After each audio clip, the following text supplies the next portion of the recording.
Roger, ano ang nilalaman ng sulat ni Senator Pimentel kay SP Escudero kaugnay ng impeachment laban kay VP Sara?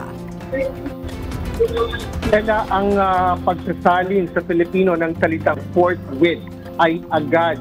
Kaya dapat at kinakailangan ng Senado na gawin ito ang kanyang tungkulin na aksyonan ng impeachment case laban kay Vice President Sara Duterte ng walang antala. Dito nakatuon ang sulat ni Senate Minority Leader Aquilino Coco Pimentel III para sa tagapangulo ng Senado. Inatasan ng Korte Suprema ang Senado na magbigay ng komento sa loob ng 10 araw hinggil sa petisyong humihiling na agad isagawa ang impeachment trial laban kay pangalawang Pangulo Sara Duterte. Ayon kay SC spokesperson Atay Camille Ding, tinalakay ito sa embanked session ng Korte noong Martes. Ang petisyon para sa mandamos ay inihain ng abogadong si Catalino Generillo Jr. na binigyang diin ang kahalagahan ng salitang forthwith sa konstitusyon na nangangahulugang dapat agad magsagawa ng paglilitis ang Senado. Samantala, si Senate Minority Leader Aquilino Coco Pimentel III ay nagpadala ng liham kay Senate President Francis Chis Escudero na nagpapaalala sa tungkulin ng Senado na aksyonan ng impeachment complaint laban kay VP Duterte ng walang anumang pagkaantala. Sa kabilang banda, naghain ng petisyon si VP Sara Duterte sa Korte Suprema noong Martes na humihiling na ideklarang walang bisa ang kanyang impeachment at pigilan ang pagsasagawa ng Senate trial na maaaring magpatalsik sa kanya sa puwesto. Ang House of Representatives na pinangungunahan ng mga kaalyado ni Pangulong Ferdinand Marcos Jr. ay nag-impeach kay Duterte noong Pebrero 5 dahil sa mga paratang ng pakipagsabwatan upang ipapatay ang Pangulo at malawakang korupsyon. Nakatakdang magsimula ang impeachment trial sa Senado sa Hunyo 2. Ayon sa legal na koponan ni Duterte, ang impeachment ay may depektong procedural at labag sa konstitusyon. Sinabi ni Atir Israelito Torreon na ang proseso ng impeachment ay pinabilis upang alisin si Duterte bilang potensyal na katunggali sa 2028 presidential elections at tinawag itong political persecution. Itinanggi ni Duterte ang mga paratang ng pagbabanta at hindi pa siya nagbibigay ng detalyadong tugon sa mga alegasyon ng korupsyon, konteksto na maaaring makatulong sa mas malalim na pag-unawa sa issue.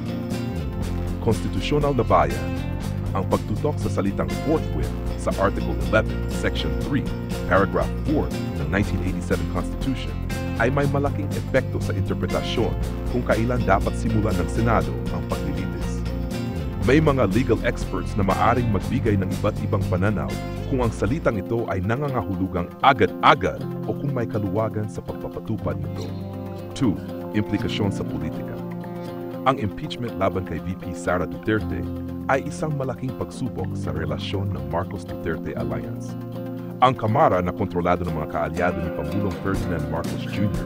ang nagpatibay ng impeachment na maaring magpahiwatig ng mas malalim na hidwaan sa loob ng administrasyon.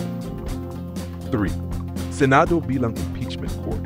Ang magiging aksyon ng Senado ay maging mahalaga sa political landscape ng bansa.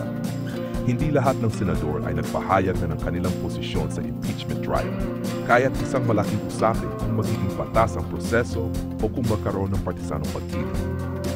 4. Tugon ng Malacanang.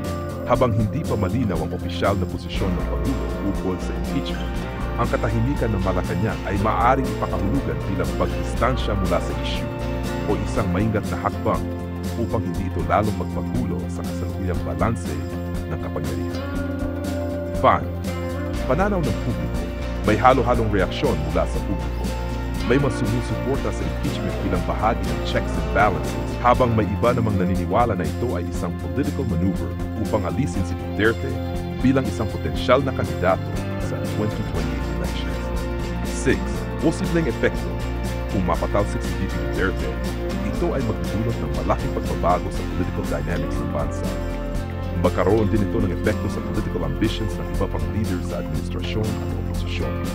Sa kabuuan, ang impeachment case na ito ay isang makasaysayang kaganapan na maaaring magkaroon ng pangmatagalang epekto sa politika ng Pilipinas. Ang impeachment case laban kay VP Sara Duterte ay isang makasaysayang kaganapan na maaaring magkaroon ng malawakang epekto sa politika ng Pilipinas. Narito ang ilang mahalagang pananaw hinggil sa isyong ito. 1. Legal at konstitusyonal na usapin. Ang paggamit ng salitang forthwith sa konstitusyon bilang batayan upang igit ang agarang impeachment trial ay isang mahalagang issue sa batas. Depende sa interpretasyon ng Korte Suprema, maaring mapabilis o manatili sa orihinal na schedule ang paglilitis sa Senado. 2. Political na impluensya. Hindi may kailangang impeachment na ito ay may halong politika. Ang katotohanan ng Kamara na kontrolado ng mga kaalyado ni Pangulong Marcos Jr. ang nagpatibay ng impeachment ay nagpapahiwatig ng posibleng hidwaan sa pagitan ng dalawang pinakamalakas na political families sa bansa, ang Marcos at Duterte. 3. Ang Senado bilang hukom. Malaki ang papel ng Senado bilang impeachment court. Ang magiging kilos ng mga senador ay magsisilbing sukatan kung ang proseso ay tunay na pass o kung ito ay magagamit bilang political weapon. Ang kanilang mga desisyon ay maaring magtakda ng precedent para sa mga susunod na impeachment cases. 4. Epekto sa eleksyon 2028.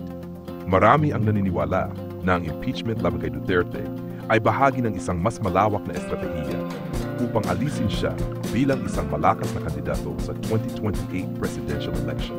Kung mapatalsik siya, maaring magbukas ito ng pinto para sa ibang mga political players na sumabak sa halaman. 5. Posibleng reaksyon ng publiko. Habang may mga sumusuporta sa impeachment bilang bahagi ng checks and balances, mayroon ding naniniwalang ito ay isang anyo ng political persecution. Ang magiging tugon ng taumbayan, lalo na ang Duterte supporters, ay maaring magdulot ng matinding political tension sa bansa. Sa kabuuan, ang impeachment trial ni VP Sara Duterte ay hindi lang isang legal na proseso, kundi isang makapangyarihang political event na maaaring magbago ng dynamics ng pamamahala sa Pilipinas. Magiging mahalagang bantayan kung paano ito ihahandle ng Senado at kung paano ito tatanggapin ng